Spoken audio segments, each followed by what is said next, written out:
This Labor Day, many Americans will enjoy a 3-day weekend.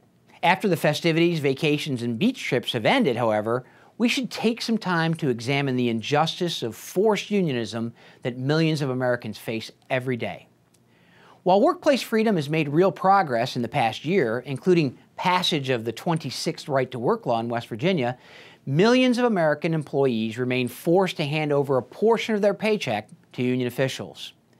They pay this tribute not because they freely choose to associate with a union, but because government has granted union officials the power to order a worker fired solely for refusing to pay fees.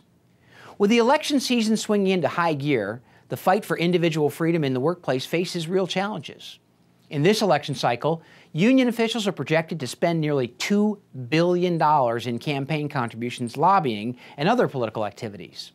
The vast majority of this money will go to support their chosen candidates of the union elite, no matter whom the rank-and-file members support. Even though polls show union members, like all Americans, strongly support the right-to-work principle that union membership and dues payment should be strictly voluntary, big labor is spending hundreds of millions of dollars collected from rank-and-file employees to undermine right to work. In addition to working to elect officials who would expand union boss forced dues powers, union officials are also bankrolling a ballot initiative in South Dakota to repeal the state's right-to-work law, which has been adopted over 60 years ago. Meanwhile, in the courts, millions of workers' right to work are at stake as big labor lawyers have launched a nationwide series of lawsuits claiming that union officials have a constitutional right to force workers to pay them dues.